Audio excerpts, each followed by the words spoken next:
तो सारे लोगों का स्वागत है। दैनिक भास्कर का ये एक छोटा सा इनिशिएटिव था नेताजी न्यूज रूम में। चुनाव की दहलीज पे हम खड़े हैं और आप रोज देख ही रहे हैं चुनाव की सारी सरगर्मियां।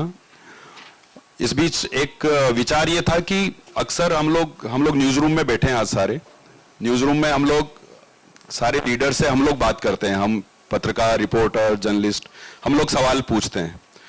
तो क्योंकि भास्कर की एक लाइन रहती है, हम लोग हमारे रोज के कामकाज में इस्तेमाल करते हैं, केंद्र में पाठक। तो हमारी कोशिश ये होती है कि हम अखबार में जो चीजें तय करें या जो खबर दे रहे हैं, जो कंटेंट आ रहा है, उसमें एक चीज का ध्यान रखें कि इसके केंद्र में पाठक है। ये किसके लिए हो रहा है? पाठक के लिए।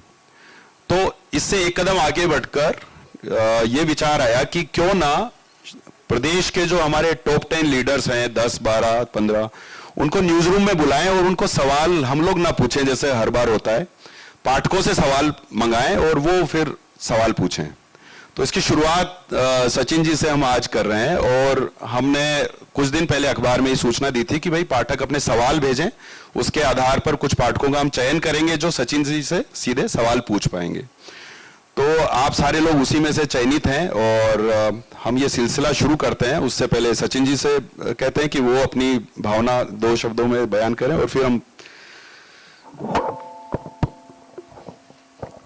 बहुत धन्यवाद मुकेश जी आपका। और मुझे खुशी है कि आप लोगों ने ये इनिशिएटिव लिया है भास्कर ग्रुप ने। और अभी आपने जाने अनजाने में कहा कि प्रदेश के टॉप 10 नेताओं को बुलाएंगे, तो आपने मेरी गिनती उन टॉप 10 में कर दी। बहुत अच्छी बात है और आपने शुरुआत अच्छी की है। और मुझे पूरा विश्वास है जो बाकी लोग भी यहाँ पर आएंगे वो भी बेबाकी से सभी पाठकों के सवालों का जवाब देंगे। और ये अच्छा इंटरेक्शन मैं समझता हूँ है। और इसके माध्यम से जो लीडर्स हैं, जो जनता है, जो आम नागरिक हैं, वो क्या सोचते हैं, क्या पूछना चाहते हैं, एक अच्छा इंटरेक्शन होगा। तो मेरी कोशिश रहेगी कि मैं, जैसा आप कभी कह रहे थे, बड़ी बेबाकी से और स्पष्ट जवाब देने चाहिए और जितना हो सकेगा मैं बिल्कुल टू द पॉइंट आप लोगों के जवाब देने की कोशिश करूंगा। धन्यवाद। तो अपन सिलसिला शुरू करते हैं सवालों का। कानाराम गुर्जर जी, आप जयपुर से ही हैं, आप अपना सवाल पूछें।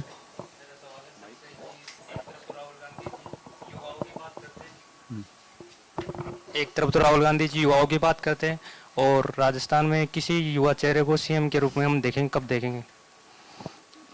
कान्हा जी, ये तो बहुत कई बार पूछा जा चुका है सवाल ये।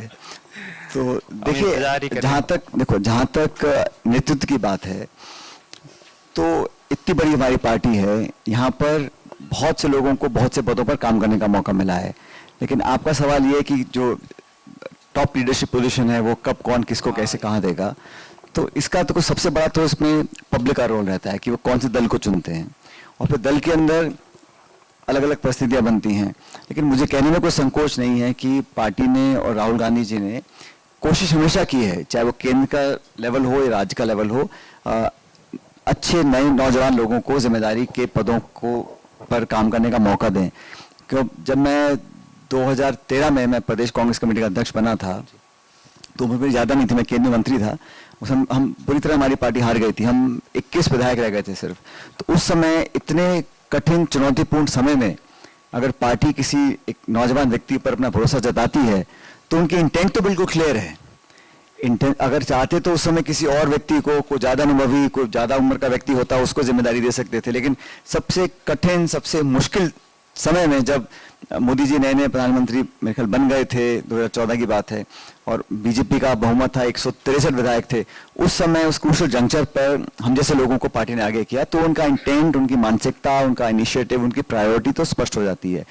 अब बाद में राजनीति में बहुत सारी चीज़ें होती हैं और सर्कमस्टेंसेस पे डिपेंड करता है कब किसको क्या रोल दें।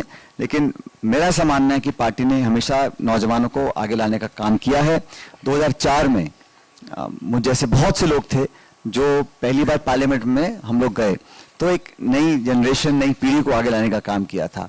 बाकी अब चुनाव आ ही रहे हैं, अब चुनाव के परिणाम भी आ जाएंगे 3 तारीख को, फिर देखते हैं क्या होता है। मुझे लगता है अच्छा होगा प्रदेश के लिए, नौजवानों के लिए, किसानों के लिए, जो भी निर्णय पार्टी लेगी अच्छा लेगी। Thank you sir. अगला सवाल Mamta ji. Good evening sir. नमस्कार। सर, चुनाव में टिकट वितरण का कार्य पार्टी हाईकमान तय करती है सर। तो क्या प्रत्याशी की योग्यता, उसका जनता से जुड़ाव और उसके क्षेत्र में किए गए कार्य उसका आधार नहीं होना चाहिए? सर, लगभग सभी मंत्रियों और विधायकों को टिकट मिल चुका है सर, और वो भ्रष्टाचार में लिप्त भी है, तो क्या सर ये गलत नहीं है? आपने दो सवाल पूछे। पहला कि जो टिकट चयन की जो प्रणाली है उसके मापदंड क्या होते हैं। आपने बिल्कुल ठीक कहा कि व्यक्ति की लोकप्रियता हो, उसकी विश्वसनीयता हो, उसका ट्रैक रिकॉर्ड अच्छा हो और मेहनती हो। लेकिन इसका कोई वो तो है नहीं थर्मोमीटर लगा के आप चेक कर सकते हैं। हम तो लोगों से पूछ सकते हैं, कार्यकर्ताओं से फीडबैक ले सकते हैं, सर्वे करवा सकते हैं, रिपोर्ट्स मंगा सकते हैं, नेताओं से सलाह कर सकते हैं। फिर पार्टी अपने विवेक से जो 2, 4, 10 उम्मीदवार होते हैं उनमें से एक कोई टिकट दे सकते हैं हम लोग, कोई पार्टी भी हो। तो कोशिश ये रहती है पार्टी की मूलतः कि सबसे ज्यादा एक्सेप्टेबल और जो जीतने की स्थिति में हो उस व्यक्ति को हर पार्टी कोशिश ये करती है देने की। कई बार हमारा आकलन सही होता है, कई बार गलत भी होता है, क्योंकि इसमें कोई परफेक्ट फॉर्मूला नहीं है कि आप ये 3 बटन दबा दो और आपको बिल्कुल सही उम्मीदवार निकल जाएगा। फिर कई बार अलग अलग मल्टी कॉर्नर कॉन्टेस्ट हो जाता है, 2 की जगह 4 या 6 लोग चुनाव लड़ते हैं, फिर कहीं वोट कट जाती है, कहीं जुट जाती है। तो कहना बड़ा आसान है, लेकिन मैं समझता हूँ कि कम से कम मेरी पार्टी के बता रहा हूँ आपको, हमारी कोशिश रहती है कि सब लोगों को बैलेंस कर कर, अधिकांश लोगों की सहमति लेकर एक अच्छे व्यक्ति को हम अपना उम्मीदवार बनाएं। दूसरा सवाल आपने पूछा कि बहुत लोगों पे आरोप लगे हुए हैं। देखो, आरोप लगाना तो बहुत आसान हो गया है आजकल, और मैं किसी को डिफेंड नहीं करना चाहता हूं, लेकिन सिर्फ आरोप लगाने से मात्र किसी की विश्वसनीयता खत्म हो जाए ये भी गलत है। फिर तो सब एक दूसरे पर आरोप लगाएंगे। कहीं तथ्यात्मक प्रमाण है, कहीं कोई ऐसा एविडेंस है, या कहीं किसी को स्थापित हुआ है कि कोई व्यक्ति किसी गलत काम में लिप्त है या उसका इन्वॉल्वमेंट है, तो उसको बिल्कुल मैं समझता हूं पार्टी को आगे नहीं करना चाहिए। लेकिन दूसरा सवाल आप जोड़ के देख रहा हूं कि 2 दल लड़ रहे हैं, एक ने किसी ऐसे व्यक्ति को दिया जो चुनाव जीत सकता है, लेकिन उस पर कहीं ना कहीं सवाल उसके बैकग्राउंड के ऊपर है। तो जो दूसरी पार्टी है, क्या वो नैतिकता को अपनाए या उसके मुकाबले का व्यक्ति लेकर आए कि चुनाव जीत सकें? ये एक बड़ा द्वंद्व रहता है नेताओं के, पार्टियों के मन में। लेकिन क्योंकि समाज को हमें एक बेहतर उदाहरण प्रस्तुत करना है, तो कभी कभी मैं ऐसा मानता हूं, हो सकता है मैं गलत हूं, कि अगर हमें पता है कि ये जीतने में 19 रहेगा, लेकिन अच्छी छवि का साफ व्यक्ति है, हो सकता है चुनाव में संसाधन कम हो, जीतने के समीकरण ना बन रहे हो, 5% जीतने की चांसेस कम हो, फिर मैं मानता हूं कि लॉन्ग टर्म के लिए एटलीस्ट जो रिस्पॉन्सिबल राष्ट्रीय बड़े दल हैं उनको कहीं ना कहीं ये स्टैंड लेना चाहिए। हम हर बार ले पाते हैं, मैं ऐसा नहीं कह रहा हूं, लेकिन ये लेना चाहिए। उससे लॉन्ग टर्म जो क्रेडिबिलिटी है पार्टी की, देश की, समाज की, वो स्थापित रहती है। Thank you sir. सर, मेरा क्वेश्चन ये है सर आपसे, आप सर एक किसान परिवार से ताल्लुक रखते हैं सर, आदरणीय बड़े पायलट साहब किसान परिवार से थे। मेरा प्रश्न ये है सर, कभी कभी जैसे देश में राज्य सरकारें, केंद्र सरकार बार बार बोलती रहती है कि किसानों की आय हम दुगनी करेंगे, घोषणाएं करती हैं, लेकिन सर हकीकत ये है कि सर मैं एक किसान परिवार से बिलोंग करता हूँ। हकीकत धरातल पे स्थिति सर ये है कि कोई मतलब परिवर्तन, कोई दुगनी न तो कोई आई हुई है न कोई मैं अब आपसे मेरा एक क्वेश्चन ये है कि सर आपका किसानों को लेकर आपका क्या विजन है सर भविष्य में? देखिए, किसानों का मुद्दा किसी एक दल का मुद्दा होना नहीं चाहिए पहली बात तो, क्योंकि जब 2/3 लोग इस देश के कृषि पे अपने जीवन को आधार मानते हैं, और सिर्फ किसानी नहीं, उसके साथ जो भी मंडी है, खेत पे काम करने का है, या पूरा जो अर्थव्यवस्था है 2/3 देश की ग्रामीण क्षेत्र में कृषि पर निर्भर करती है। तो मैं ऐसा मानता हूं पिछले 70-75 सालों में जैसे देश आगे बढ़ा है, हर चीज में हम लोग अपने आप को बेहतर कर पाए, हर चीज में, कुछ में कम कुछ में ज्यादा, लेकिन बढ़ोतरी हुई है। तो किसानों की दशा भी जो आज से 70 साल पहले थी वो नहीं है, उसमें बढ़ोतरी हुई है। लेकिन जो प्रैक्टिकल बात यह है कि जो हम लोग कर सकते हैं वो हमें कहना और करना चाहिए, लेकिन जो हम नहीं कर पाएंगे फिर भी हम बोलते हैं, तो वो बदनीयती मुझे लगता है होती है। आपने सवाल उठाया कि किसानों की आमदनी दुगनी करने की बात करते हैं। मैं तो कहता हूं पहले एमएसपी पे जो कानून है वो बनाना चाहिए। पहली बात तो कि अगर एमएसपी पे एक प्रभावी कानून बनेगा, खरीद को स्थापित करेंगे। अब आप बाजार में जाते हैं तो आप देखते हैं कुछ चीज खरीदनी है तो उसमें एमआरपी लिखा होता है कि भाई इससे ज्यादा नहीं बेच सकते, उसको एमआरपी बोलते हैं उसको। तो किसान का एमएसपी होता है मिनिमम, मतलब इससे नीचे आप नहीं खरीद नहीं सकते। कितने मतलब विद्वंत की बात है कि बाकी चीज बाजार में जाओ तो उसका अधिक सीमा लगा रखी है, और किसान की फसल का एमएसपी वो भी कुछ फसलों पे होता है और वो भी कानून नहीं है उसका। तो मैं तो इस बात का पक्षधर हूं कि एमएसपी पर कानून बनना चाहिए ताकि छोटे किसानों का शोषण ना हो। और ये जो निजी हाथों में फसलों की खरीद का काम देना चाह रही खासकर ये सरकार, मैं इसके विरोध में हूं। क्योंकि अगर एफसीआई और सरकारी उपकरण जो हमारी इंस्टीट्यूशंस हैं वो अगर फसल खरीदना बंद कर देंगे और चंद लोगों के हाथ में हो जाए, जैसा आज क्या देखते हैं हम देश में जो एयरपोर्ट्स हैं, पोर्ट्स हैं, कोयले के खाने हैं या बाकी इंफ्रास्ट्रक्चर है, बिजली का कंपनी है, वो लिमिटेड 2-3 लोगों के हाथ में चली गई हैं। अगर ऐसा होगा तो फिर मोनोपोली हो जाएगी, मनमानी होगी। ठीक है, आप पावर सेक्टर में शायद कर सकते हैं, कोयले के सेक्टर में कर सकते हैं, एविएशन में कर सकते हैं, हो सकता है रेलवे में कर, लेकिन किसानों के साथ नहीं कर सकते हैं आप।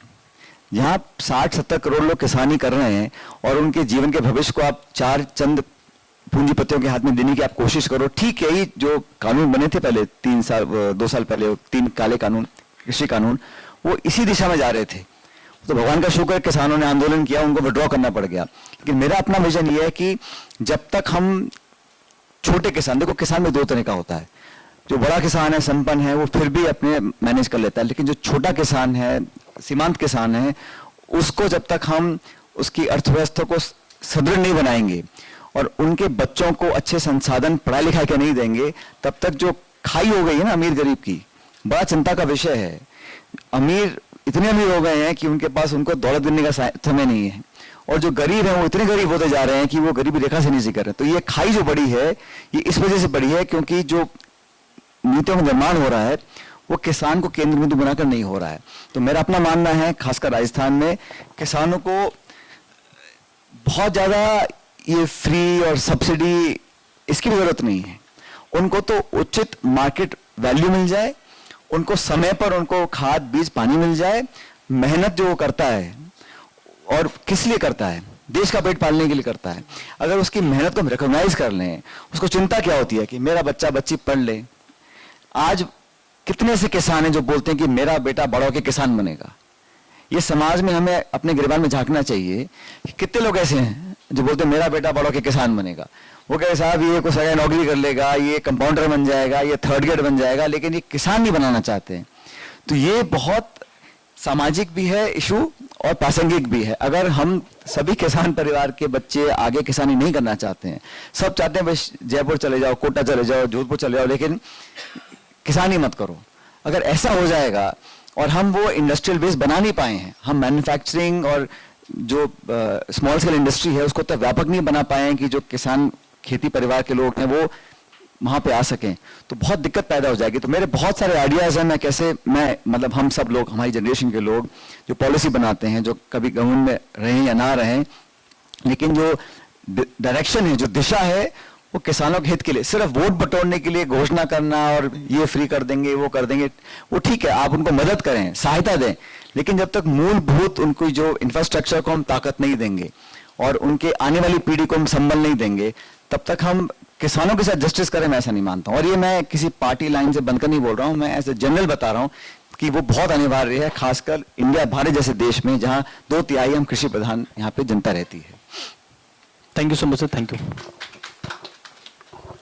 तो आपने सब्सिडी वगैरह की बात की, आंसर लंबा हो गया था अब अगला जो सवाल है स्वप्निल गुप्ता जी का, वो इसी बारे में है। स्वप्निल जी। नमस्कार सर। सर पहले तो आप हम लोगों के लिए इंस्पिरेशन है। आप इतने यंग है, इतना आपका बैकग्राउंड है। नेता लोगों का केवल बैकग्राउंड होता है, सर आपकी नॉलेज, आपकी पर्सनालिटी, आपकी फिटनेस, सर हम लोगों के लिए सर आप बहुत इंस्पिरेशन। पहली बात तो मैं इतना यंग हूँ नहीं सर। आपको गलतफहमी हो रही है।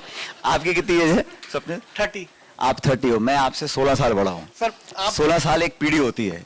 आप देखिए, तो अब ये मैं इस गलतफहमी में नहीं पाता हूँ कि मैं बहुत यंग हूँ। सर आप हमारे लोगों के लिए इंस्पिरेशन है हमेशा। नहीं, तो आपका सवाल क्या है बताइए। सर मेरे बेसिकली एक जो अपने जो गवर्नमेंट जो ये देती है फ्री बीज, ये क्या है, टारगेट ऑडियंस को नहीं देती, ये टू ऑल है। अब जैसे मोदी जी क्या कर रहे हैं कि 80 करोड़ लोगों को वो दे रहे हैं फ्री में खाना। अब वो क्या बोलते हैं कि इनको जरूरत है फ्री अनाज की वगैरह जो भी। अब वही सेम चीज़ वो बोलते हैं गहलोत साहब कि इनको फ्री सिलेंडर देंगे, इनको ये देंगे जो खाद्य सुरक्षा में रजिस्टर्ड हो। फिर ये इस देश को कहा, मतलब किस तरफ जाएगा ऐसा देश? क्योंकि आप तो 80 खुद मान रहे हो कि 80 करोड़ की पॉपुलेशन है, वो उनको ज़रूरत है खाने पीने के सामान की, वो खुद अर्न नहीं कर सकते। उनको 80 करोड़ को अपन सिलेंडर फ्री देंगे, फिर कैसे अपनी इंडस्ट्री यहाँ पे मूव करेंगे जब उनको बाकी चीज़ें सब महंगी मिलेंगी। अब बहुत सारे सवाल पूछ रहे हो, बताओ मेरे से क्या सवाल है? आपने पूरा सर इकोनॉमिक डेवलपमेंट किस तरफ जाएगा यदि अपन फ्री बीज देंगे? मैं तो समझ गया। आपने कहा फ्रीबीज के बारे में ना, देखो स्वप्निल आपका नाम है? हाँ, सर। देखो स्वप्निल, मेरे व्यू में दो तरह के कॉन्सेप्ट्स हैं। एक तो ऐसा है, और वो किसी भी विकसित देश में भी ऐसा होता है, जो समाज का तबका अपने आप में इस लायक नहीं है कि पैर पे खड़ा हो सके, वो चाहे छोटा परसेंटेज हो, अमेरिका कनाडा में कम होंगे, हमारे देश में ज़्यादा हैं, उन लोगों के लिए कौन प्रोवाइड करेगा? कोई बहुत मल्टीनेशनल कंपनी या कोई बहुत उद्योगपति तो करेंगे नहीं। तो सरकार की जिम्मेदारी है, एक ऑब्लिगेशन है, पॉलिटिकल एंड सोशल ऑब्लिगेशन, कि सरकार को मदद करनी है। उसको आप कह सकते हैं अफर्मेटिव एक्शन है, या आरक्षण का प्रावधान दे रखा है आपने नौकरियों में, पढ़ाई में, ताकि जो पिछड़े वर्ग के लोग हैं, आदिवासी हैं, दलित हैं, उन लोगों को मौका मिले। दूसरा होता है कि आपने कहा सिलेंडर हम सस्ता दे रहे हैं। हमने कब देना शुरू किया सिलेंडर सस्ता? किसने कल्पना नहीं करी थी? जब सिलेंडर 11-1200 रुपए का बिक रहा है और इतने सारे लोग उसको खरीदने में हिचक रहे हैं या नहीं कर पा रहे हैं, तो कहीं ना कहीं इंटरवीन करना पड़ेगा। महंगाई तो देखो हर समय होती है, लेकिन इस बार जो महंगाई है वो मैं समझता हूं अप्रत्याशित है। तो जिन लोगों को जरूरत है वहां तक आप टारगेटेड बजटरी सब्सिडीज एलोकेट करें, वो होना भी चाहिए, क्योंकि इसका कोई विकल्प नहीं है। अगर विकल्प है, अगर आप मार्केट फोर्सेस पे सब कुछ छोड़ दो, तो जो गरीब दबा कुछ जो दिहाड़ी करके रोटी खा रहा है, वो अपने बच्चे नहीं पाल पाएगा। उसको कुछ ना कुछ हेल्प चाहिए, हाउसिंग में चाहिए, राशन में चाहिए, पढ़ाई में चाहिए। वो तो सरकार का एक रिस्पॉन्सिबिलिटी है। लेकिन कुछ लोक लुभावनी बातें अगर हम करते हैं, जैसे आप सोचेंगे मैं पॉलिटिकल बात कर रहा हूं, लेकिन आपने ठीक कहा, एक तरफ केंद्र सरकार बोलती है कि 80 करोड़ लोगों को हम ये राशन, पानी, तेल, चावल, चीनी दे रहे हैं, फिर हम कह रहे हैं हम 5 ट्रिलियन इकोनॉमी, 4 ट्रिलियन इकोनॉमी बन गए हैं। तो ये पैसा है किसके पास? अगर इतना हमारा आर्थिक वृद्धि हो रही है, तो किन तक पहुंच रही है? इसमें देखो, डॉक्टर मनमोहन सिंह जी को मैं याद करना चाहता हूं, प्रधानमंत्री रहे, उन्होंने इकोनॉमिक रिफॉर्म्स को लेकर आए, रेगुलाइज किया इकोनॉमी को, निवेश आया, बहुत उनकी आलोचना उस समय हुई, लेकिन उन्होंने ऐसा किया, उन्होंने पूरे तालाब में पानी भरा, तो पूरा स्तर ऊपर उठा ना उसमें। अब मैं क्या देख रहा हूं कि यहाँ पर लिमिटेड सेक्टर्स में लिमिटेड लोगों को फायदा पहुंचाने के लिए कुछ ना कुछ आप पॉलिसी ऊपर नीचे करते रहते हैं। तो उसमें जो अधिकांश लोग हैं, जो लोअर मिडिल क्लास है या जो गरीब तबका है, वो लाभान्वित नहीं हो रहा। 14 करोड़ लोगों को गरीबी रेखा से उठाया था 2004 से 14 के बीच में। 14 करोड़ लोगों को रेखा से बाहर हम लेकर आए थे। अब उल्टा हो रहा है। अब लोग, आमदनी बढ़ नहीं रही है, उद्योग बंद हो रहे हैं, रोजगार लग नहीं रहे हैं, और महंगाई बढ़ रही है। इसलिए आपका जो सवाल है वो बिल्कुल ठीक है। आप जैसे पढ़े लिखे लोग सोचते होंगे, भाई हम सरकार का पैसा, टैक्स पेयर्स का पैसा हम जाहिर कर रहे हैं, हम ऐसी फीमें बांट रहे हैं। नहीं, जो जरूरतमंद लोग हैं वहां तक मैं मानता हूं हमें जिम्मेदारी के साथ उन तक मदद पहुंचानी चाहिए। लेकिन कोई लोग लुभावनी बात कर मैं सिर्फ 2-4 हफ्ते में वोट बटोरने की बात करूं या ऐसी बात बोल दूं जो आज ताली बजा दें लेकिन 10 साल बाद उसका नुकसान हो, वो जिम्मेदार नेताओं को नहीं करनी चाहिए। इसलिए सब्सिडीज भी 2 तरह की होती हैं, एक रिक्वायर्ड, अनिवार्य, जरूरतमंद, एक जो पॉलिटिक्स से मोटिवेटेड होती है। लेकिन हालत आज ऐसे बन गए हैं कि अगर आप सस्ते में राशन, खाद्य सामग्री, गैस सिलेंडर नहीं देंगे तो महंगाई सचमुच लोगों की कमर तोड़ रही है। तो ये बड़ा एक विडंबना वाला सिचुएशन में हम लोग आज खड़े हैं।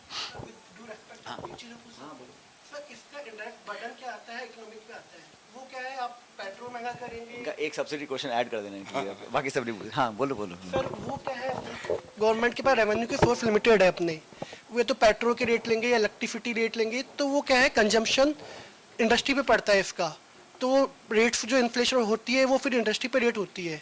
तो इकोनॉमिक डेवलपमेंट के लिए कोई राजस्थान को पसंद नहीं करता। फिर देखो, इंडस्ट्री भी जो काम करती है उसमें लेबर काम करती है, वहाँ आप भी यहाँ जमीन से पानी लेते हो, तो अगर उन लेबरों के बच्चों के जीवन को बेहतर करने के लिए अगर हम उसमें 2 रुपए एक्स्ट्रा खर्च कर रहे हैं तो उसमें मैं समझता हूँ गलत नहीं है। आपका अलग क्वेश्चन है, आपका है कि आप इन्वेस्टर्स को अट्रैक्ट, आकर्षित करने के लिए ऐसा कौन सा पॉलिसी बनाए ताकि लोग यहाँ निवेश करें। और मैं मानता हूँ हमें वेल्थ क्रिएट करना पड़ेगा, निजी निवेश होगा, क्योंकि सरकार सबको नौकरियां दे दे, सरकार सबको लुक आफ्टर कर ले, पॉसिबल नहीं है। प्राइवेट इन्वेस्टमेंट अति आवश्यक है, इसलिए अलग अलग स्टेट्स कम्पीट करती हैं। अभी चाइना से लोग अगर परेशान हैं, वैश्विक दुनिया में लोग चाइना में इन्वेस्ट करना नहीं चाह रहे हैं, नाना प्रकार के कारण है कोविड के बाद। वहां से अगर वो डिसइन्वेस्ट कर रहे हैं तो पैसा इंडिया में लगना चाहिए।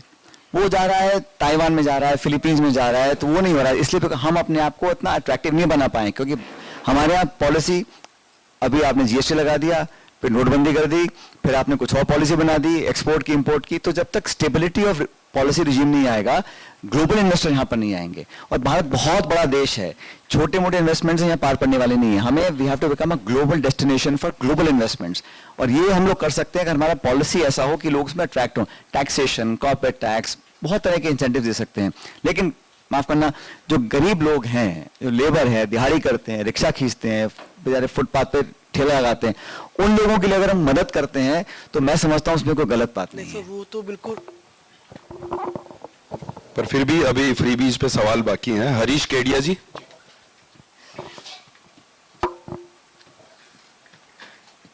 सर, सबसे पहले तो पहली बार आपसे आपके सामने बैठने का मौका मिला, उसके लिए मैं आपका बहुत धन्यवाद करूंगा। मेरे दो छोटे क्वेश्चन होंगे सर। महंगाई राहत के नाम पर सरकार जिस तरह से फ्री राशन दे रही है, इसका राज्य पर जो आर्थिक भार आ रहा है उसको पूरा करने के लिए सरकार के पास क्या प्लानिंग है? दूसरा मेरा क्वेश्चन होगा सर, आप राजस्थान की राजनीति के सितारे हैं। 2018 में आपके साथ जो हुआ, क्या 2023 में आपके साथ न्याय होगा? आप सवाल खुल के पूछो ना, घुमा फिरा के पूछ रहे हो। केडिया जी पूछना चाह रहे हैं लेकिन संकोच कर रहे हैं। इन्होंने शुरू में क्या कहा था? मैंने कहा था सवाल बेबाकी से पूछो, मैं जवाब। 2018 में आपके साथ जो हुआ, मैं अगर उसे बेबाकी से बोलूं तो शायद आपके साथ धोखा हुआ। क्या 2023 में आपके साथ जस्टिस होगा? अच्छा, आपने दो सवाल पूछे और आपने कहा शुरू में, आपने बड़ा अतिशोक्ति कर दी कि बहुत छोटे छोटे सवाल पूछ रहा हूं, तो आपने बहुत ऐसा है, जहां तक महंगाई राहत के लिए सरकार ने कदम उठाए हैं वो सराहनीय योग्य हैं। जैसे मैंने शुरू में कहा, ये अनप्रेसिडेंटेड है। ऐसा पहले कभी हुआ नहीं कि कोई स्टेट गवर्नमेंट महंगाई से राहत दिलाने के लिए कुछ करे। कभी कभी इंटरवीन करते थे एक दो, लेकिन कैंप लगाकर पूरे प्रदेश में लोगों को इन्वाइट करना और 5, 7, 8 अलग अलग क्षेत्रों में उनको राहत देना, ये सराहनीय काम है। जहां तक आपने कहा कि इसका फिस्कल मैनेजमेंट आप कैसे करेंगे, देखिए सरकार के, जैसा आप सपने बोल रहे थे कि लिमिटेड रिसोर्सेज होते हैं, हमें प्रायोरिटाइज करना पड़ेगा। हमारी प्रायोरिटी क्या है? हम मेट्रो का फेज 3 लगाएं, हम लोग कहीं और पैसा इन्वेस्ट करें, या हम फिलहाल के माहौल में गरीब तबके को हम थोड़ी राहत देने का काम करें? बिकॉज अगर हम आम जनता को तो राहत देंगे, वो लोग और प्रोडक्टिव होंगे, उन लोगों में असंतोष कम होगा और हम लोगों को कंट्रीब्यूट कर सकते हैं प्रदेश की आर्थिक प्रगति के अंदर। तो फाइनेंशियल जो मैनेजमेंट है वो तो हर सरकार जिम्मेदारी से करती है, और मैं नहीं मानता हूं कि संसाधनों के अभाव में कोई ऐसा अनाउंस करेगा। संसाधन होते हैं, उसमें इच्छा शक्ति चाहिए होती है, अच्छा मैनेजमेंट चाहिए होता है और एक अच्छी प्लानिंग चाहिए होती है। वो सब काम हो सकते हैं, होने भी चाहिए। ये सब डिपेंड करता है प्रायोरिटी के ऊपर। आपने दूसरा सवाल पूछा 18 में क्या हुआ, 23 में क्या हुआ। देखिए, जो 2018 के चुनाव थे वो चुनाव हम लोगों ने जीते, और मुझे कहते हुए फख्र है कि मुझे मेरी पार्टी के कार्यकर्ताओं का, पूरा नेताओं का समर्थन मिला, और हम लोग जहां सिर्फ 21 विधायक रह गए थे 2013 में, उस आंकड़े को हम आधे पर ले आए। हम बहुमत लेकर हम सरकार बनाने में कामयाब हुए। और उस समय हम सब जो जीते विधायक थे, हमारी एक ट्रेडिशन है कांग्रेस पार्टी में, एक परंपरा है, एक प्रैक्टिस है और एक इतिहास भी है कि चुनाव जीतने के बाद, मैंडेट सिक्योर करने के बाद सभी विधायक चर्चा कर कर एक लाइन का प्रस्ताव पारित करते हैं। और जो हमारे पार्टी को, हमारी राष्ट्रीय पार्टी है, तो एआईसीसी के अध्यक्ष को हम ऑथराइज करते हैं कि वो डिसाइड करे कि क्या निर्णय लेना है। उस समय राहुल गांधी जी हमारे अध्यक्ष थे, उस समय भी हम सब लोगों ने वही एक लाइन का प्रस्ताव पारित किया। और उस समय राहुल जी ने, मैं बता सकता हूं आपको, उन्होंने मुझसे बात करी थी, उन्होंने कहा भाई हम आज के माहौल में हम अशोक गहलोत जी को मुख्यमंत्री बना रहे हैं। मैंने कहा ठीक है, ये पार्टी का निर्णय था। अब इसको आप बोलो अच्छा, बुरा, खट्टा, मीठा, धोखा, न्याय, तो आपका व्यू हो सकता है, 1 मिनट, लेकिन ये एक घटनाक्रम है 2018 का। अब आपने कहा 23 में क्या होगा, आपने पूछा। अब 23 में क्या होगा, पहले तो पता पड़ेगा 3 दिसंबर को। हमारी पहली तो कोशिश है कि हम अपनी पार्टी को बहुमत में लेकर आए। जब बहुमत आ जाएगा तो ठीक जो 2018 में हुआ था वही पार्टी की नीति को हम दोबारा अडॉप्ट करेंगे।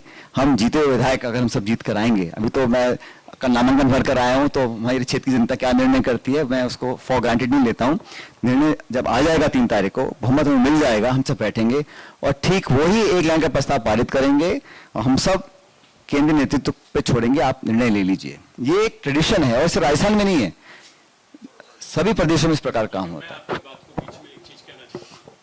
मेरी मदर टीवी देखती है, शी इज 80 इयर्स, और मुझे लगता है वो भगवान राम से ज्यादा सचिन पायलट को देखती है। मेरी बात तो सुनिए, आपका आगे वाली भी बात है। हर बार सरकार आपका चेहरा आगे कर देती है राजस्थान में, और हर बार आपके साथ ऐसा होता है, तो क्या इस बार एक ही बार तो हुआ है, हर बार क्यों कर रहे हैं आप? एक ही बार तो हुआ है। आपका चेहरा फिर आगे है राजस्थान में 2023 के लिए? ऐसा है राजस्थान की नहीं। जनता के पहली बात तो केडिया जी, पहली बात तो आप कृपया करके अपनी श्रद्धेय माता जी को मेरा प्रणाम बोलना, और जहां तक आपने कहा, मैं सचमुच बहुत आभारी हूं कि इस प्रकार का स्नेह आपकी मदर रखती है हमारे प्रति।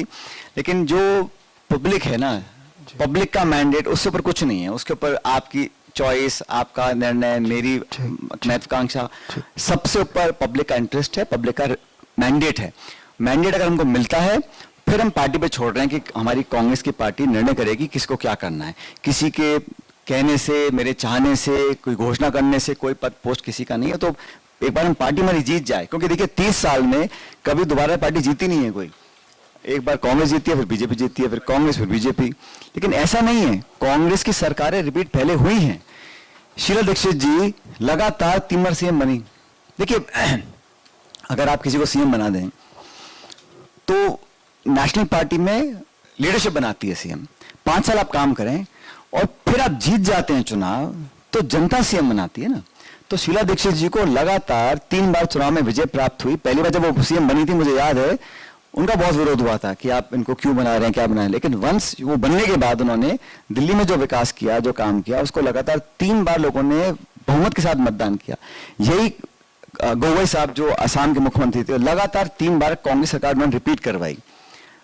हरियाणा में हुड्डा जी 2 बार बने, आंध्र प्रदेश में राजशेखर रेड्डी साहब 2 बार मुख्यमंत्री बने। तो ऐसा नहीं है कि कांग्रेस की गवर्नमेंट रिपीट नहीं होती है। आप कहीं मुझे कह रहा था कि ये मध्य प्रदेश में सीएम 4-3 बार बन गए, गुजरात में बीजेपी के बन गए, तो बाकी स्टेट्स में कांग्रेस गवर्नमेंट रिपीट होती है। इसलिए मुझे लगता है कि राजस्थान में ये जो परिपाटी बनी है, इसको समाप्त करने का टाइम आ गया है और जनता इस बार कांग्रेस को मैंडेट देगी। राहुल देवतवाल जी का अगला सवाल है। कुछ सेटिस्फाइड तो होंगे आप मेरे जवाब से केडिया जी? आंशिक रूप से तो और सेटिस्फाइड। जैसा अपन ने शुरू में तय किया था, एक व्यक्ति एक ही सवाल पूछे, ताकि सभी का क्रम आ सके और समय पे हम इसको आयोजित कर सकें। सर, आप राजस्थान के मुख्यमंत्री बनते हैं तो सबसे पहले राजस्थान के विकास के लिए कौन सा काम करोगे?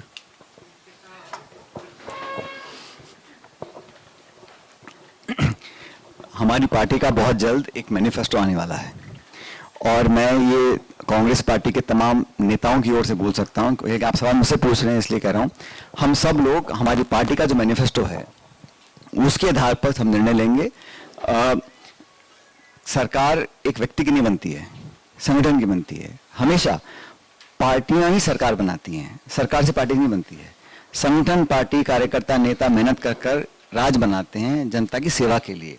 और मैं एज ए वर्कर बोल रहा हूं, मैंने जो बेड़ा उठाया था इनिशियली, मैं चाहता था कि 13 से 18 जिन कांग्रेस के लोगों ने हमारे साथ लाठियां खाई, जेलों में गए, केस दर्ज हुए, अपनी जेब से 2 रुपए खर्च किए बेचारों ने, पैदल चले, धरने दिए, प्रदर्शन किया, घेराव किया, भूख हड़ताल करी, पदयात्राएं करी, उन सबको हम लोग, हर एक को पद कोई नहीं दे सकता है, पद सबको चाहिए भी नहीं, कि इन वर्कर्स को, उन कार्यकर्ताओं को अगर हम भागीदारी सुनिश्चित कर दें, उनका मान सम्मान हो जाए, प्रशासन में उनकी कार्यकर्ता को क्या चाहिए, हो सकता है किसी का कोई निजी काम भी हो, ट्रांसफर का पोस्टिंग, लेकिन अधिकांश कार्यकर्ता चाहता है मेरे वार्ड में, मेरे गांव पंचायत में या डीपी फूट गया है, उसको चेंज कराना है, या इस सड़क डामर करवानी है, या चार्जवारी करवानी है, डंडा बनवाना है। ये जो विकास के काम होते हैं, ये कार्यकर्ताओं को अगर हम महत्व और अहम देते हैं, संगठन बनते हैं। तो मैं यही चाहता था कि कांग्रेस के हमारे जो वर्कर्स हैं, उन लोगों को हम हर एक की काबिलियत के आधार पर शाबाशी दें, उनको रिकॉग्नाइज करें और उनको लगे कि ये सरकार हमारी। क्योंकि जो अधिकांश अफसरशाही लोग होते हैं वो सरकार के ही काम करते हैं, जिस सरकार जिसकी बनेगी उसके काम करते हैं। तो उन पे ओवर डिपेंडेंस मैं समझता हूँ ठीक नहीं है एक पॉलिटिकल पार्टी के लिए। लेकिन इग्नोर करके सिर्फ कार्यकर्ताओं के माध्यम से काम, वो गलत है। लेकिन ब्यूरोक्रेसी और पार्टी के वर्कर्स का एक अच्छा मिश्रण होना चाहिए, ऑब्जेक्टिव होना चाहिए क्षेत्र का विकास। तो मैं चाहता था हमेशा कि कांग्रेस वर्कर्स को महत्व मिले, और जब सरकार हमारी बनेगी 23 में, तो जो मैनिफेस्टो जो होगा, जो हम फाइनलाइज कर रहे हैं, वो मैनिफेस्टो के आधार पर हम काम करें। मेरी व्यक्तिगत, आपने कहा मेरी राय क्या हो सकती है कि हम लोग क्या हमें ज़्यादा करना चाहिए। मैं समझता हूँ राजस्थान में जो अपार संभावनाएं हैं, कहीं ना कहीं उसको पूरी तरह से हम उसका दोहन शोषण नहीं कर पाते। संभावनाओं का, इतनी यंग पॉपुलेशन है, इतना हमारा भूगोल है, दिल्ली बहुत दूर नहीं है, कई क्षेत्रों में हम लोग बहुत आगे बढ़ सकते हैं। मैं व्यक्तिगत मानता हूँ कि जिन क्षेत्रों में हमारी कॉम्पिटेंस है उसको हम पूरी तरह एक्सप्लॉइट नहीं कर पाए। हम लोग टूरिज्म के क्षेत्र में दुनिया में किसी से कम नहीं है, प्रकृति के आशीर्वाद की वजह से, लेकिन हम उसको पूरी तरह एक्सप्लॉइट, मैं समझता हूँ हमने कोशिशें करी हैं, अभी भी कर रहे हैं, लेकिन उस लेवल पर नहीं ले गए हैं। जो जितने टूरिस्ट विदेशों में, एक शहरों में आते हैं, तो हमारे पूरे राज्य में नहीं आ पाते हैं। तो कहीं ना कहीं हम लोग उसको इंसेंटिवाइज, उसका इंफ्रास्ट्रक्चर डेवलपमेंट, उनको मार्केटिंग, उनको जो एक इकोसिस्टम होता है चीज़ का, वो कर सकते हैं। युवाओं के अंदर हम टेक्नोलॉजी में, मैन्युफैक्चरिंग में, आर्टिफिशियल इंटेलिजेंस में, रोबोटिक्स में, कटिंग एज टेक्नोलॉजीज में, क्योंकि आजकल के लड़के लड़के मैं देखता हूँ जयपुर, कोटा, जोधपुर, इतना ज़्यादा उनके अंदर एक काबिलियत है और सब कुछ कर सकते हैं। आप इन्हीं लड़के लड़कियों का विदेश भेजो, देखो वो कहाँ का काम करते हैं, कोई नासा में कर रहा है, कोई सिस्को में कर रहा है, कोई कहीं कर रहा है, पैटेंट बना रहे हैं, रिसर्च डेवलपमेंट कर रहे हैं। तो इमेजिनेशन को खुली छूट देकर उनको आगे बढ़ने का जो एक मौका मिलना चाहिए, वो अगर हम लोग करेंगे तो आने वाले 50-60 साल बहुत बेहतर हो सकते हैं। और राजस्थान देश में टॉप 2 या 3 राज्य बन सकता है। Industrial, agricultural, human resource, electronics, manufacturing, robotics, AI, tourism, ये सारे क्षेत्र हैं। मैं ज़्यादा बोल रहा हूँ, लेकिन राहुल मैं चाहता हूँ कि इन सब सेक्टर्स में अगर हम लगातार 5 साल काम करें, तो मेरे मन में कोई डाउट नहीं है, राजस्थान बिल्कुल टॉप 5 जा सकता है। राजस्थान लोग पसंद करते हैं, दुनिया भर में लोग राजस्थान आना चाहते हैं, राजस्थान के लोगों को, खाने को, शहरों को, गाँव को देखना चाहते हैं, उसको समझना चाहते हैं। तो बाकी ऐसे बहुत राज्य हैं जहाँ पर इतना अट्रैक्टिव लोग उसको मानते नहीं। कल्चरल, कलर, रंग, संस्कृति, इतिहास, शौर्य, इतना कुछ है, बहुत कुछ करने को है। मुझे लगता है 23 के बाद सब हो पाए। आपने सर, आप राजस्थान के मुख्यमंत्री बनते हैं तो सबसे पहले राजस्थान के विकास के लिए कौन सा काम करोगे?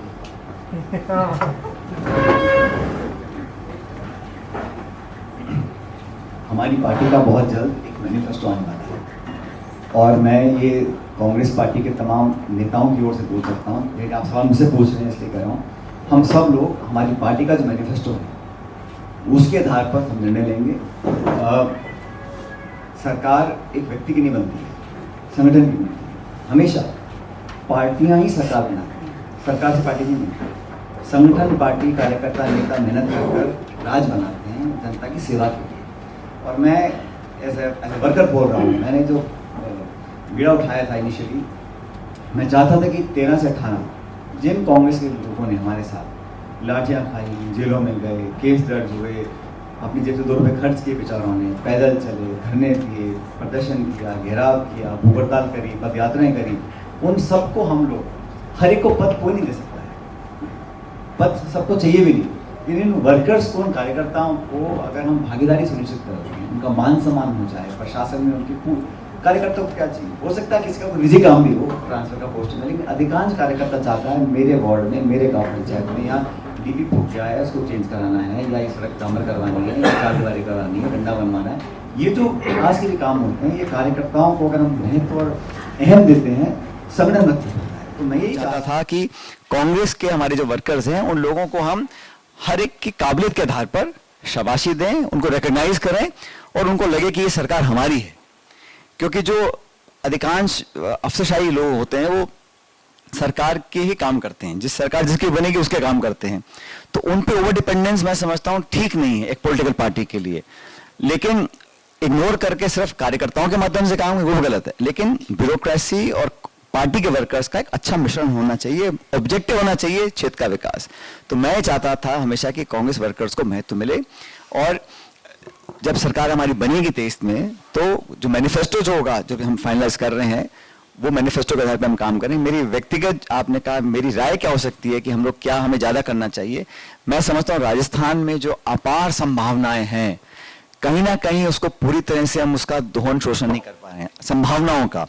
इतनी यंग पॉपुलेशन है, इतना हमारा भूगोल है, दिल्ली बहुत दूर नहीं है, कई क्षेत्रों में हम लोग बहुत आगे बढ़ सकते हैं। मैं व्यक्तिगत मानता हूं कि जिन क्षेत्रों में हमारी कॉम्पिटेंस है उसको हम पूरी तरह एक्सप्लॉइट नहीं कर पाए हैं। हम लोग टूरिज्म के क्षेत्र में दुनिया में किसी से कम नहीं है, प्रकृति के आशीर्वाद की वजह से, लेकिन हम उसको पूरी तरह एक्सप्लॉइट, मैं समझता हूं हमने कोशिशें करी हैं, अभी भी कर रहे हैं, लेकिन उस लेवल पर नहीं ले गए हैं। जो जितने टूरिस्ट विदेशों में, एक एक शहरों में आते हैं, उतने हमारे पूरे राज्य में नहीं आ पाते हैं।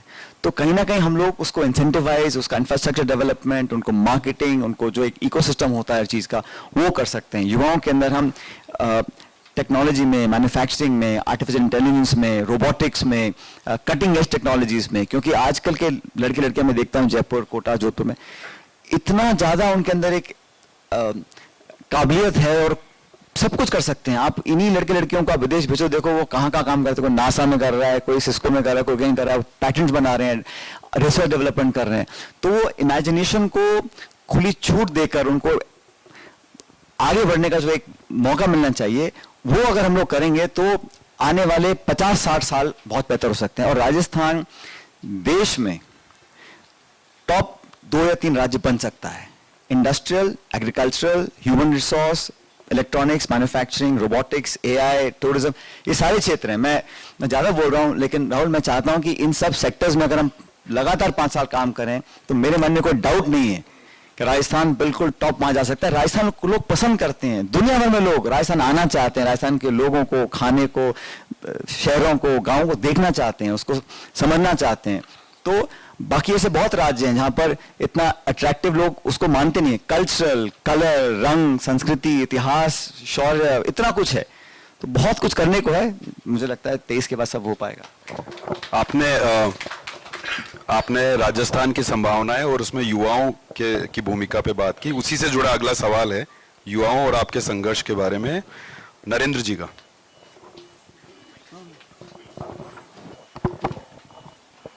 नमस्ते सर। नमस्कार। मेरा सवाल ये है कि आपने जो मई की चिलचिलाती धूप में लाखों लोगों के साथ जन संघर्ष यात्रा की थी, उसके परिणाम क्या रहे? देखिए, जब मैंने यात्रा में निकाली थी तो मैं चाह रहा था कि जिस इशू पर हम सब लोग एक मत हैं, करप्शन का इशू, ये एक समाज की वास्तविकता है, लेकिन जहाँ प्रमाणित हो चुका है और जो हमारे संज्ञान में है उस पर हम अगर निर्णायक कार्रवाई नहीं कर रहे हैं तो उसका संकेत गलत जाता है। युवाओं से जुड़े जो इश्यूज हैं वो आज भी प्रासंगिक हैं। जब इतने सारे पेपर लीक हुए थे तो मैं आहत था, इसलिए आहत था कि घटना कहीं भी घट सकती है, लेकिन बार बार घट रही है, हम कारण नहीं ढूंढ पा रहे हैं, तो उसके लिए हम लोगों को कुछ प्रभावी कदम उठाने पड़ेंगे।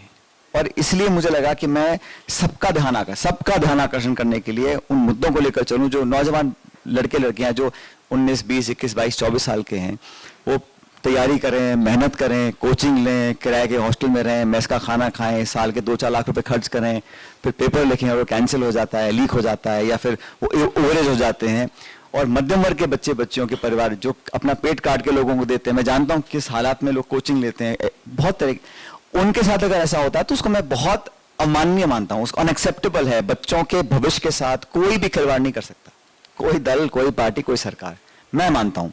इसलिए मैं चाहता हूँ उस पर कुछ ना कुछ हो, करप्शन पर हम स्ट्रॉन्ग स्टैंड लेते हुए दिखें। आरपीएससी में रिफॉर्म्स बहुत जरूरी हैं। मैं जिस बात पे पहले स्टैंड करता था आज भी स्टैंड करता हूं, लेकिन मुझे संतोष इस बात का है कि अखिल भारतीय कांग्रेस कमेटी, हमारी पार्टी का जो मुख्यालय है, इन सारी बातों को उन्होंने सुना, संज्ञान लिया, एक्सेप्ट किया। और उसी का कारण है कि राजस्थान की विधानसभा ने एक नया कानून बनाया है कि अगर कोई पेपर लीक में लिप्त पाया जाएगा उसकी सजा का दायरा हमने बढ़ा के उम्र कैद तक कर दिया है। राजस्थान पहला राज्य है पूरे देश में जहां उम्र कैद एज ए डेटरेंट, कि आप अगर पेपर लीक में पकड़े जाओगे आपको उम्र कैद की सजा होगी, ये कहीं राज्य में हुआ नहीं है। तो ये सब मैं समझता हूं जो मैंने इशू रेखांकित किए, कहीं ना कहीं उसका परिणाम है। तो भाग्यवश जो रिफॉर्म मैं चाहता था राजस्थान पब्लिक सर्विस कमीशन में होने चाहिए, वो समय रहते नहीं हो पाए। और उसी का कारण है शायद कि जो अभी एक आध नियुक्तियां हुई हैं, पहले अभी हुई हैं रिसेंटली, वो ठीक नहीं है। और मैं डिटेल्स में नहीं जाऊंगा, लेकिन उसका खुद जब एक्सेप्ट मुख्यमंत्री भी कर रहे हैं कि हमने हमसे गलती होगी, गलत हुआ, तो इसी गलतियों को रोकने के लिए मैं चाह रहा था कि ऐसा कोई मापदंड बन जाए कि जब नियुक्तियां हों उसमें ऐसा प्रावधान बन जाए कि भाई इस फला फला व्यक्ति की ये कैटेगरी, ये क्वालिफिकेशन, ये क्रेडिबिलिटी स्थापित होनी चाहिए, कोई भी व्यक्ति हो, सरकार किसी की हो, क्योंकि वो गंगोत्री है। अजमेर आरपीएससी से एग्जाम बनते हैं, पेपर बनते हैं, इंटरव्यू होते हैं, जो आने वाली जो प्रशासनिक जो सर्विसेज के जो लड़के जाते हैं वो वहां से निकल कर आते हैं। अगर वहां पर बैठने वाले लोगों की विश्वसनीयता में कमी है या उनकी क्रेडिबिलिटी को कोई चैलेंज कर रहा है, तो नौजवानों के मन में विश्वास कैसे पैदा होगा? मुझे पता है कि भाई वो व्यक्ति संदिग्ध है, या वो अब जैसे अभी एक कोई साहब जेल में है, शायद ये पे केस चल रहा है, एक तो मेरे ख्याल ज्वाइन करके आए नहीं वापस, मेरे ख्याल जो अभी हो कर रहा है उनको, हाँ उनका, तो ये गलतियां ना हो। मैंने इसलिए इशू उठाए थे कि इस प्रकार की अगर गलतियां हो जाती हैं, और क्यों हो, ये कोई छोटी मोटी पोस्ट तो है नहीं, अगर हम दे रहे हैं तो कम से कम, और किसी को खुश करने के लिए या कोई सामाजिक संतुलन बिठाने के लिए इन कॉन्स्टिट्यूशनल पोजीशंस को अगर कोई ढंग से इस्तेमाल नहीं कर पा रहे हैं, तो मैं उसको गलत मानता था। वो दुर्भाग्यवश क्योंकि चुनाव डिक्लेयर हो गए और समय कम रहा, लेकिन बेहतर होता कि आरपीएससी में भी कुछ ना कुछ ऐसे एक, जैसे अभी मैंने देखा कि हमने सरकार ने घोषणा करी है कि ओपीएस है, ओपीएस के लिए कानून बनाने जा रहे हैं ताकि इसमें कुछ छेड़छाड़ ना हो। नरेगा एक पॉलिसी नहीं है, नरेगा कानून है, तो कोई सरकार उसको रद्द नहीं कर सकती है। पॉलिसी में परिवर्तन एक चिट्ठी से कर सकते हो, लेकिन कानून परिवर्तन करने के लिए आपको संसद में जाना पड़ेगा। इसलिए मुझे तो खुशी है कि ओपीएस के लिए हमारी सरकार ने कहा कानून बना देंगे ताकि आने वाली सरकार छेड़खानी ना करे। यही मैं चाहता था आरपीएससी के लिए भी कि इसमें एक ऐसा पुनर्गठन हो जाए, रिफॉर्म हो जाए, और कुछ मापदंड तय हो कि बैकग्राउंड चेक कर लें, भाई कोई रिटायर्ड हाईकोर्ट जज है, कोई वाइस चांसलर है, कोई भी है, लेकिन एक मिनिमम क्वालिफिकेशन हो जाती है तो उससे एक बेहतर मापदंड तय होते हैं। वो दुर्भाग्यवश अभी हमारा पूरा होने में, उम्मीद करता हूं कि इस मैनिफेस्टो के अंदर कहीं ना कहीं उसका मेंशन हम लोग करा पाएंगे, ताकि जब सरकार बने 23 में 3 दिसंबर के बाद, तो उसको हम लागू कर सकें। आपने पेपर लीक के मामले में एक मुआवजे की एक बात की थी, उसी से जुड़ा सवाल पूछ रहे हैं हरफूल जी। हरफूल जी टोंक से आए हैं। और नमस्कार सर, सबसे पहले मैं आपको जीत की अग्रिम बधाई देता हूं। और सर मेरा सवाल भाई ये वोट है, डालने चला जाए ना प्लीज, हैं ऐसे नहीं जीतता कोई भी वोट डालने वाली पेटी में। स्वर्गीय राजेश पायलट जी का सपना था कि इस देश का वास्तविक विकास तब होगा जब गरीब मजदूर किसान का बेटा उस कुर्सी पे बैठेगा जहां से इस देश की नीतियां बनती है। सर उसी क्रम में हमारे माँ बाप हमें पढ़ाते हैं, पैसा खर्च करते हैं, और तो सर आपकी मई में जो संघर्ष यात्रा थी उसमें एक मुद्दा था कि युवाओं का जो आर्थिक नुकसान हुआ उनको मुआवजा दिलाने की। सर आपने, मेरा सवाल नहीं आया उससे पहले ही इस बात को रख दिया आरपीएससी का पुनर्गठन की इनकी, तो सर मुआवजा देने की बात क्या आपकी आगामी सरकार में आप इसको घोषणा पत्र में लिखवा पाएंगे? देखिए, इसमें हो सकता है किसी और व्यक्ति कुछ और राय हो, लेकिन मैं पार्टी के जिम्मेदार पद पर हूं, मैं कांग्रेस वर्किंग कमेटी का सदस्य हूं, और मैं ऐसा मानता हूं कि जो ऐसे परिवार हैं जिनकी आमदनी बहुत कम है और वो इच्छा रखते हैं कि मेरा बेटा बेटी पढ़ के अधिकारी बनेगा, अफसर कलेक्टर बनेगा, एसपी बनेगा, उनके सपने टूटे ना, उसको संयोजने के लिए हमें सब कुछ करना पड़ेगा। और मैंने जब ये कहा था कि इतने लाख बच्चे पेपर देते हैं, उसमें कुछ ऐसे परिवार पक्का होंगे जो अफोर्ड कर सकते हैं, कुछ जो नहीं कर सकते, लेकिन अगर उनको हम मदद दें, मदद कई तरह की होती है, आर्थिक मुआवजा होता है, उनको संसाधन प्रोवाइड करें, उनको फ्री कोचिंग दे सकते हैं, उनके हम कोचिंग की फीस माफ कर सकते हैं, उनको हम सब्सिडी दे सकते हैं, कहीं ना कहीं उनको आर्थिक संबल देने का मेरा ध्येय था।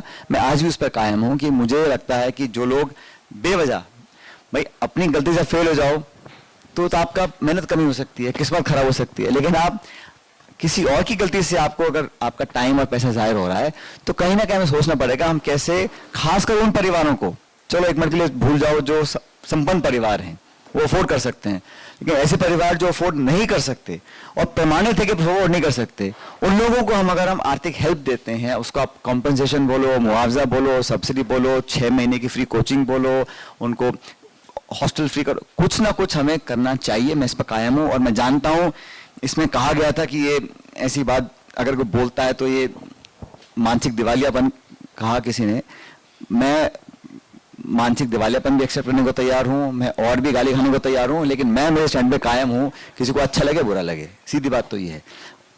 लेकिन ये मेरी व्यक्तिगत राय है और पार्टी में मैं पूरी कोशिश करूंगा कि इस पे किसी ना किसी, देखो हमें उस लक्ष्य तक पहुंचना है। हम घुसे खिड़की से, दरवाजे से, रोशनदान से, लेकिन लक्ष्य तक पहुंचना है। जो मेरा लक्ष्य है कि गरीब परिवार के बच्चों को हमें ताकत संबल देनी है या मुआवजा देना है, वो पहुंचना चाहिए कैसे ना कैसे। ये मैं मानता हूं, इस बात में मैं स्टैंड करता हूं। सर एक सवाल है महिला सुरक्षा को लेकर। महिला सुरक्षा में राजस्थान सबसे पिछड़ा हुआ है, महिला पर अत्याचार में राजस्थान नंबर 1 पर है। तो आने वाली सरकार में इसमें क्या सुधार करेंगे आप? देखिए, जहां तक ये आपने जो उठाया इशू लॉ एंड ऑर्डर का, ये एक इम्पोर्टेंट सवाल है। लेकिन ये बात भी सच है कि राजस्थान में अगर कहीं कोई अत्याचार या दुष्कर्म या कोई उत्पीड़न होता है तो उसकी रिपोर्टिंग अनिवार्य है, एफआईआर अनिवार्य है। अधिकांश राज्यों में ऐसा नहीं है। अधिकांश राज्य में आंकड़ों को बेहतर करने के लिए लोग उसको रफा दफा कर देते हैं, रजिस्टर नहीं करते हैं।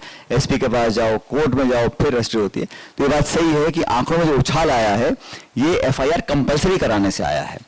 बहरहाल अगर कहीं ऐसी घटनाएं भी होती हैं तो सरकार को आप जज करते हैं, दुष्कर्म या सुरक्षा में चूक हुई, उसके बाद आपने एक्शन क्या लिया, आरोपियों को दंडित कैसे कराया, कितने कम समय में कराया, उस पर हम लोगों को जज करना चाहिए। उसमें मैं समझता हूं सरकार ने हमेशा तुरंत कदम उठाया है, लेकिन फिर भी अगर कहीं इंप्रूवमेंट की जरूरत होती है, जीरो क्राइम हो जाए तो बहुत ही बढ़िया है।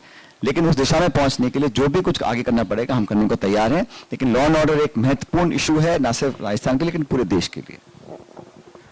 भरतपुर से सुजान सिंह जी सवाल पूछेंगे।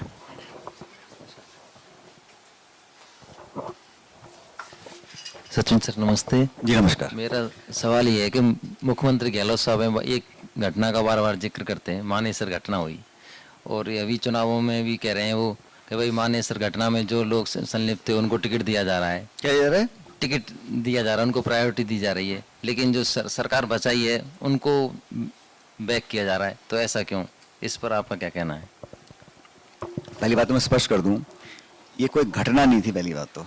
दूसरी बात, ये मानेसर पानेसर मुझे पता नहीं, लेकिन हम कुछ साथी कुछ दिल्ली में थे, कुछ गुड़गांव में थे, कुछ द्वारका में थे, कुछ फरीदाबाद में थे, हम अलग अलग जगहों पे थे। लेकिन हमारा इशू जो था उस समय, ये बात सच है कि हम परिवर्तन चाह रहे थे। मैं डिटेल में नहीं जाऊंगा क्योंकि अभी समय नहीं है, लेकिन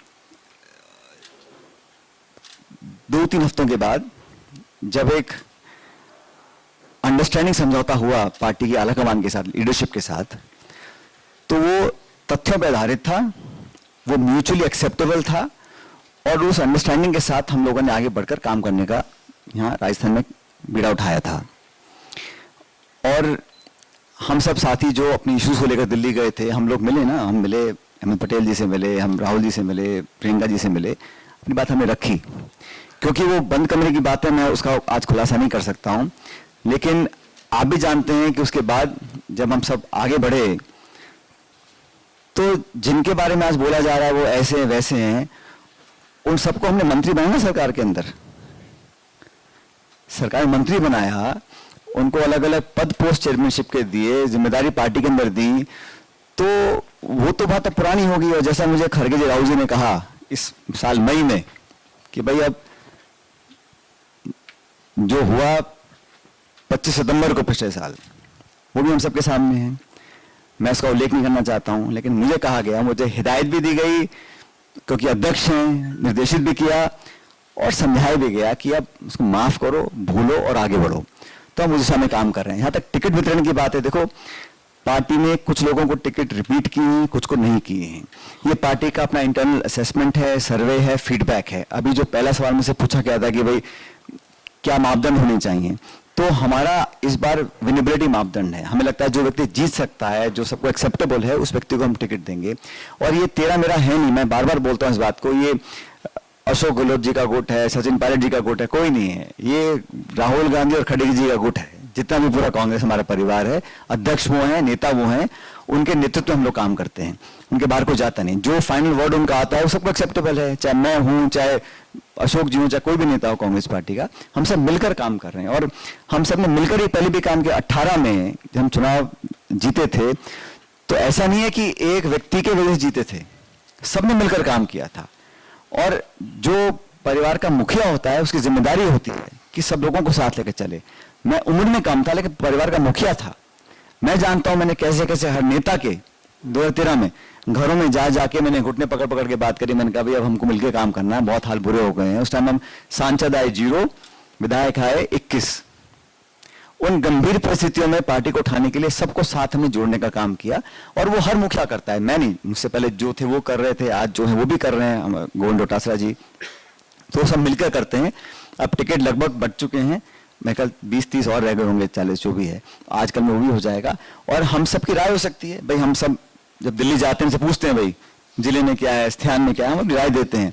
राय देने का हमारा है, लेकिन असहमति सहमति की कोई जगह नहीं है। जब एक बार निर्णय हो जाता है ऊपर से कि ये फला को टिकट दिया है पार्टी ने, तो पूरे कदम ताल के साथ हमें उस व्यक्ति को पार्टी को जिताना है और विधायक बनाना है। ये एक कमिटेड कांग्रेसमैन का काम है, उस काम को हम कर रहे हैं। जयपुर से कुंदन सैनी जी।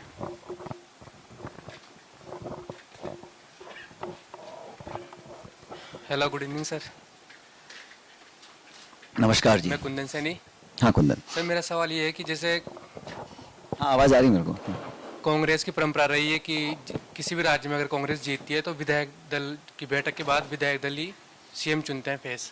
तो सर 2023 में भी सपोज आपके अलावा गहलोत जी को विधायक दल का नेता चुन लेते हैं, सीएम चुन लेते हैं, आपका अगला कदम क्या होगा सर? क्योंकि आप कांग्रेस का भविष्य है, काफ़ी युवा है, ऊर्जावान है, उस परिप्रेक्ष्य में आपने कहा 23 में क्या होगा? 2023 में भी विधायक दल के नेता ने मतलब विधायक दल की बैठक में सीएम फेस अगर गहलोत जी को चुन लेते हैं, हाँ। फिर उसमें आपका अगला कदम क्या होगा सर? जो 18 में था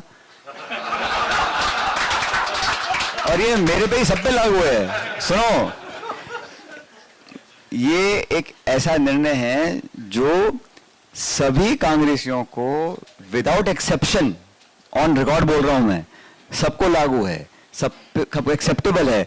जो भी पार्टी नेतृत्व का निर्णय होगा विधायकों की राय मशवरा करने के बाद, 18 में बताता रहा हूं आपको मैं, हम सब बैठे थे, अलग अलग विधायकों से बात की, हम सब ने कहा भाई जो दिल्ली में अध्यक्ष जी तय करेंगे, वो राहुल जी अध्यक्ष थे उस टाइम, उन पे छोड़ दिया। उन्होंने 2-4 दिन लोगों से बात की, अंत में एक जो भी उनके माइंड में था उन्होंने एक निर्णय लिया, ठीक है, उस निर्णय को सबने एक्सेप्ट किया। अब 23 में जब, पहली बात तो आप दुआ करो हम चुनाव जीत जाएं और बहुमत आ जाए, वो महत्वपूर्ण है। कौन बात की बात है, पहले बहुमत आना चाहिए, बहुमत आ जाएगा और फिर जो निर्णय करेगी पार्टी और विधायकों की राय के बाद वो सबको स्वीकार होगा। मैं ऑन रिकॉर्ड बता रहा हूं आपको, कोई दिक्कत ही नहीं है। ठीक है, थैंक यू सर। हमारे पास 2 और सवाल हैं। अशोक कुमावत जी का अगला सवाल। नमस्ते सर। सचिन जी, आपकी सरकार जिन मुद्दों को लेकर पिछले 2018 में बनी थी, उसमें आपकी कितनी भागीदारी रही और 5 साल में जो सरकार बनी उसका टाइम कैसा रहा? पानी, बिजली, बेरोजगारी, बलात्कार, आपकी इस सरकार में कितनी भागीदारी रही और आप इस बार कांग्रेस की सरकार बननी चाहिए, क्या इस बार आप गहलोत जी का साथ देंगे या जनता जानना चाहती है कि 5 ही सवाल है और तो नहीं होंगे, 5 ही हैं और भी नहीं, बस लास्ट कि आप मुख्यमंत्री बनना चाहते हैं या सरकार रिटर्न करानी है? मैं उल्टा शुरू करता हूं। सबसे पहले मैं चाहता हूं कि राजस्थान में हम इतिहास बनाएं और सरकार कांग्रेस पार्टी की रिपीट हो। सबसे पहली प्राथमिकता मेरी ये है और मैं समझता हूं लाखों लाख कांग्रेस कार्यकर्ताओं की पहली प्राथमिकता तो ये है। फिर आपने कहा कि मैं जो सरकार चली उसमें कितनी भागीदारी नहीं थी। मैं सरकार का पार्ट रहा लगभग 2 साल 1.5 साल, उसके बाद सरकार का पार्ट नहीं रहा, लेकिन सरकार हमारी रही। तो अब जैसे किसी का कोई बच्चा बच्ची होती है, उसके सारी ओनरशिप हमारी होती है, इसलिए सरकार ने जो अच्छे काम किए उसकी ओनरशिप भी मैं लेता हूं। और अगर कहीं पे कुछ अगर कमियां भी आई होंगी तो उससे मैं दूर नहीं भाग सकता हूं कि मेरी पार्टी की सरकार है, लेकिन सरकार का पार्ट नहीं हूं 3 साल से, आप जानते हैं। लेकिन फिर भी मैंने as a congressman, as a विधायक, एज अ पार्टी का मैं एक कार्यकर्ता हूं, मैंने अपनी राय समय समय पर दी है, कहां पर कोर्स करेक्शन करना है, कहां पर हम लोग इसको और बेहतर कर सकते हैं। क्योंकि हम सबका ध्येय यही है ना अल्टीमेटली कि हम 5 साल इतना काम करें, लोगों को संतुष्ट करें कि सरकार दोबारा हमारी बन जाए। और इश्यूज आए हैं बीच में, मैं नहीं कह रहा हूं नहीं आए हैं, आपने कहा बिजली का, बेरोजगारी का, लॉ एंड ऑर्डर का, ये सारे इश्यूज आए हैं और हर सरकार के कार्यकाल में आते हैं, कोई नई बात नहीं है। लेकिन उस समय टैकल कैसे किया, ओवरऑल लोग क्या सरकार के कामकाज से खुश हैं, क्या सरकार को रिपीट करना चाहते हैं। और दूसरा, पब्लिक के पास हमेशा ऑप्शन होता है, राजस्थान में दो पार्टियों के बीच हमेशा मुकाबला रहता है, बाकी छोटे मोटे दल होते हैं लेकिन प्रमुख मुकाबला दो दलों के बीच में होता है। अगर एक मतदाता है वो देखता भी ये सरकार है, इसने इतना काम किया, इतने नंबर में दे रहा हूं। दूसरा विकल्प क्या है, जो 4.5 साल कभी घर से निकले नहीं, जनता के इशू से कभी जुड़े नहीं, विधानसभा में कोई प्रभावी बात रखी नहीं, आज भी भाजपा का राजस्थान के प्रति क्या रोड मैप है, क्या ब्लूप्रिंट है, 5 साल का विजन क्या है, किसी को पता ही नहीं है। वो सिर्फ ईडी के छापे, सीबीआई के छापे, इसको कह दो अशोक गहलोत ये पायलट ये, यही सुबह शाम, इनका खुद का तो कुछ एजेंडा नहीं है। तो एज अ वोटर अगर मैं देख रहा हूं 2 ऑप्शन मेरे पास हैं, तो मैं उन लोगों में विश्वास व्यक्त करूंगा जिन्होंने काम किया है, बनस्पत उनके जो सोच रहे हैं कि भाई ऑटोमेटिकली सरकार हमारी बन जाएगी, हम तो बस मुख्यमंत्री का जुगाड़ के लिए अपनी वोटी बिठानी फिट कर दें। तो इसलिए मुझे लगता है कि सरकार बन सकती है। हमें देखो, चुनाव तो हमेशा चुनौतीपूर्ण रहते हैं, ये समझना कि हम बिना काम करे, बिना प्रचार करे चुनाव जीत जाएंगे, नहीं। पब्लिक एक्सपेक्ट करती है कि आप उनके बीच जाएं। मैं पहले चुनाव लड़ा विधानसभा टोंक से, आप वहां के रहने वाले हैं, अच्छा बहुमत मुझे मिला, मैं जीत गया, लेकिन मैं सोचूं कि मैं अपने आप जीत जाऊंगा, ऐसा नहीं होता। काम के साथ साथ लोगों की उपस्थिति, उनके दुख सुख पे भागीदार रहें, उनके बीच में लगातार एक जज्बाती तालमेल बना के रखें, ये सरकार भी करती है, तभी लोग पसंद करते हैं। इसलिए मुझे लगता है कि इस बार वो ट्रेडिशन बदलेगा, सरकार दोबारा बनेगी, और बनने के बाद जैसा आपने कहा, आप थोड़े चिंतित दिख रहे थे मेरे को कि भाई आप सरकार चाहते हो या पद चाहते हो, तो मैं साफ बोलना चाहता हूं आपको, पद और पोस्ट जीवन में कब किसको मिले किसी को पता नहीं, लेकिन ये 5 साल का कार्यकाल बार बार नहीं आता, तो मैं चाहता हूं कि सरकार कांग्रेस पार्टी की बने, वो मेरी प्रायोरिटी है। बहुत धन्यवाद सचिन जी, आपने बहुत ही बेबाकी से और बहुत खुलकर हर विषय पे बात की। आप सारे पाठकों का भी बहुत बहुत धन्यवाद। मेरे सारे पत्रकार साथी पीछे इर्द गिर्द आपके हैं, और हम सबके मन में भी बहुत सारे सवाल थे, लेकिन हम बंधे हुए थे कि आज हेडलाइन आपके सवालों से ही निकले, और मेरे ख्याल से 2-3 सारे सवाल आपने प्लान कराएंगे, बेचारों ने एक भी नहीं। तो फिर भी आपके सवाल भी बहुत तीखे थे हर तरह से, और सचिन जी ने भी उनका खुलकर जवाब दिया। बहुत धन्यवाद आपका। इसी कड़ी में अगली बार फिर किसी राजस्थान के लीडर से हम लोग मिलेंगे। बहुत धन्यवाद।